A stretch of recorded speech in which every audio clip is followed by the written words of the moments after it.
Good afternoon and welcome to the Washington Report with Tea Party Patriots Action. I'm Bill Pasco, Tea Party Patriots man in Washington, and I will be delivering the report today. The House will be in session from Monday through Thursday. The Senate will be in session from Tuesday through Thursday. Last week in the House came back in on Wednesday and voted on three matters. They ordered the previous question. They voted to pass the rule governing floor consideration of the continuing resolution as amended, and then they voted on the continuing resolution as amended. That CR passed by a vote of 222 to 209, with two Republicans, Representatives Thomas Massie of Kentucky and Greg Steube of Florida, crossing party lines to vote against the bill, and 6 Democrats crossing party lines to vote in support of the bill. And then they were done. This week in the House will return today with the first vote set for 6:30 p.m. At that time, the House is scheduled to take up 8 bills under suspension of the rules. On Tuesday and for the balance of the week, the House is scheduled to consider 9 more bills under suspension of the rules. Then the House will consider 8 bills pursuant to a rule, including H-Res 581, co-sponsored by Representatives Thomas Massie of Kentucky and Ro Khanna of California, that calls for the release of the Department of Justice's unclassified files on Jeffrey Epstein, about which we will speak more in a moment. The House will also vote on a non-binding resolution offered by Democrat Representative Marie Gluesenkamp-Perez to have the House disapprove of Representative Chuy Garcia of Illinois, who, in true Illinois Democrat tradition, rigged his departure from the House in such a manner that his chief of staff is the only person on the ballot in the upcoming primary.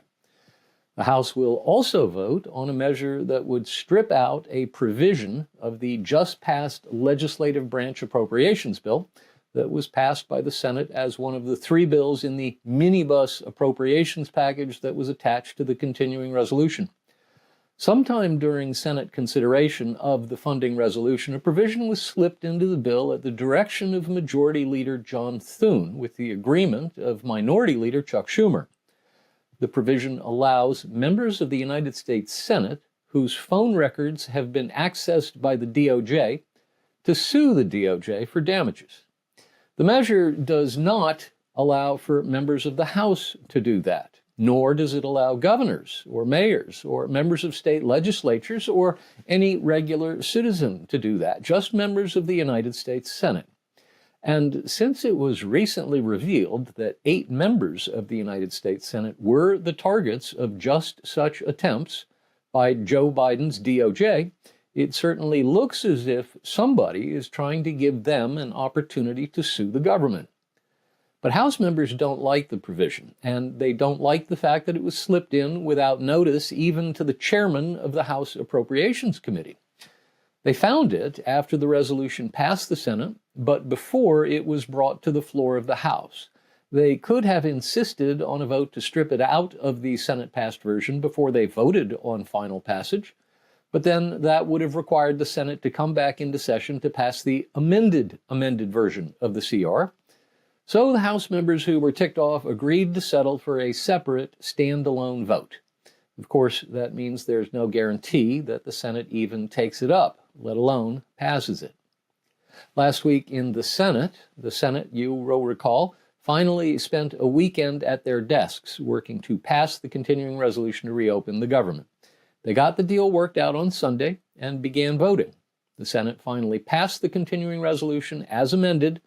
That is a continuing resolution to keep the government funded through January 30th of next year, along with a 3-bill appropriations minibus encompassing the Military Construction Veterans Affairs Appropriations Bill, the Agriculture, Food and Drug Administration Appropriations Bill, and the Legislative Branch Appropriations Bill, late on Monday evening. And then they were done. This week in the Senate will return on Tuesday with the first vote set for 5:30 p.m. At that time, the Senate will proceed to a roll call vote on the motion to end debate on the nomination of Ho Nie to serve as a member of the Nuclear Regulatory Commission. Now to the Epstein files. I have no idea what is in the Epstein files of the Department of Justice, but I know the Democrats are insistent that they be released, and released now. I cannot help but think there's nothing in there that would hurt Donald Trump, because we just went through 4 years of Joe Biden's presidency, where Merrick Garland spent the entire time as the Attorney General. Merrick Garland was the most politicized Attorney General in the history of the nation, and his deputy, Lisa Monaco, was the most politicized Deputy Attorney General. She was the one who told IRS investigators looking into Hunter Biden's lawbreaking that they could not examine any evidence that had anything to do with a key player in his nefarious activities, his father, Joe Biden. So, as I said, I can only conclude that because Biden, Garland, and Monaco did not release anything negative about Trump from the Epstein files when they were engaged in a political exercise designed to cripple Trump politically on other fronts, there must not be anything there, or we would have seen it by now.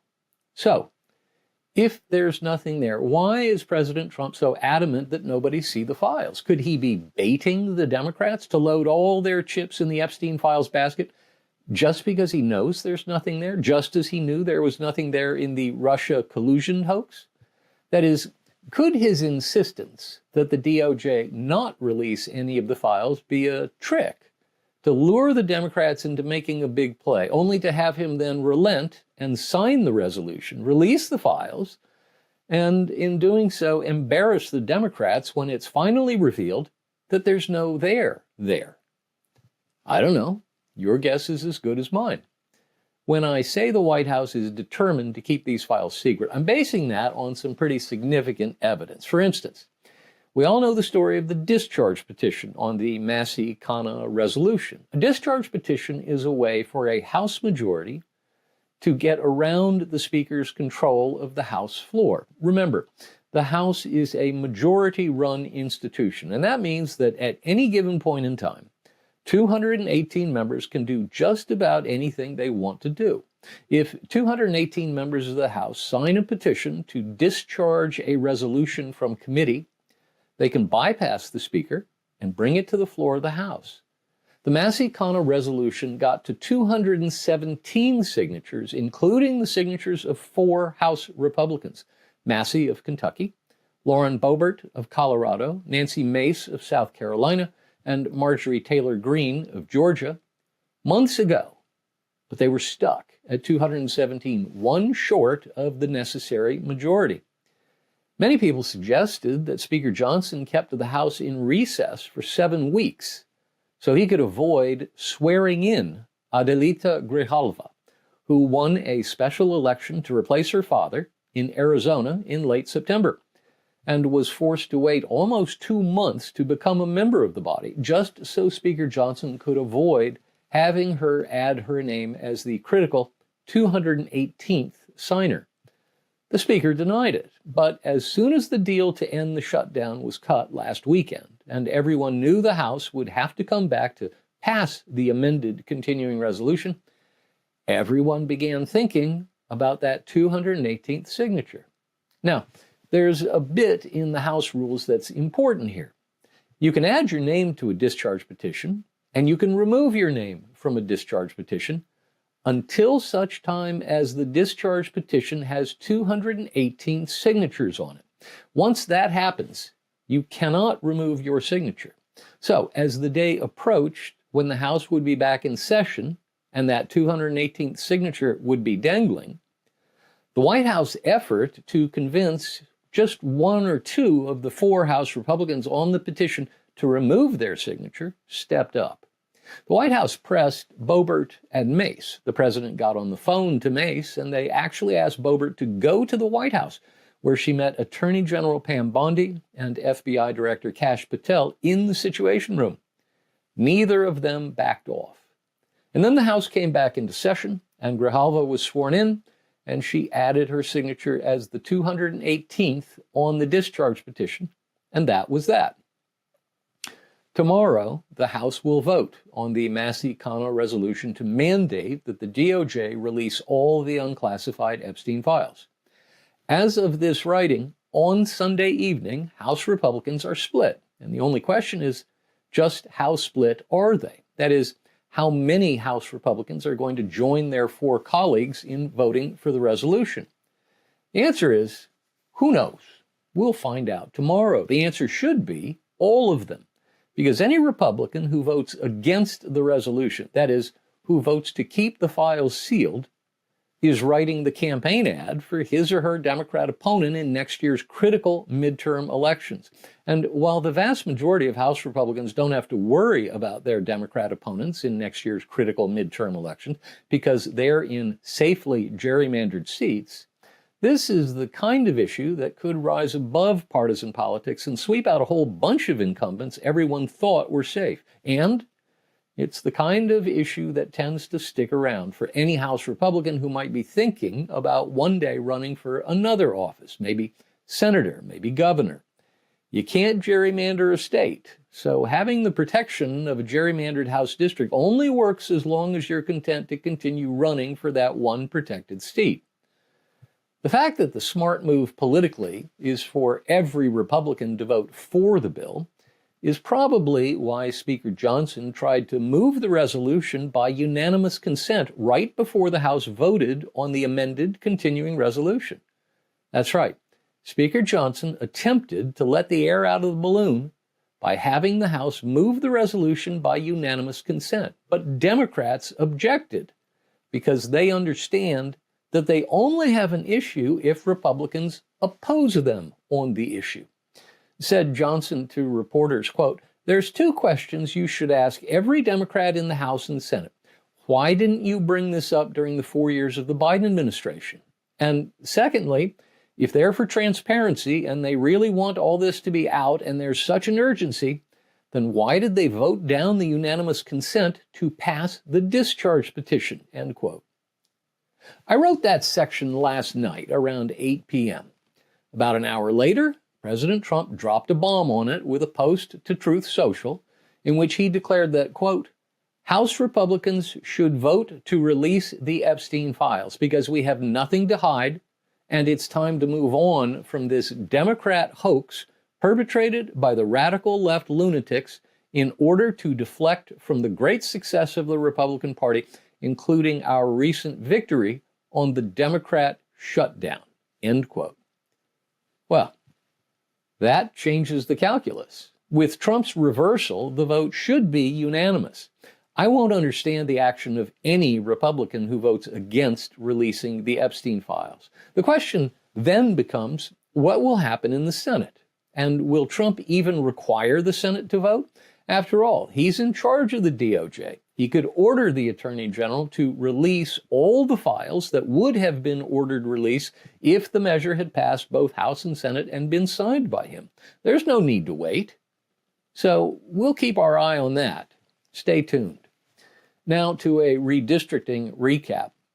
Late last Monday evening, Judge Diana Gibson rejected congressional district maps drawn by the Republicans who control Utah's state legislature.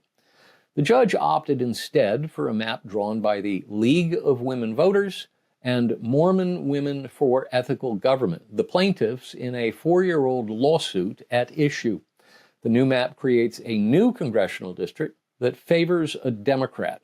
The state's U.S. House delegation, now composed of 4 Republicans, will likely move after the 2026 elections to 3 Republicans and 1 Democrat.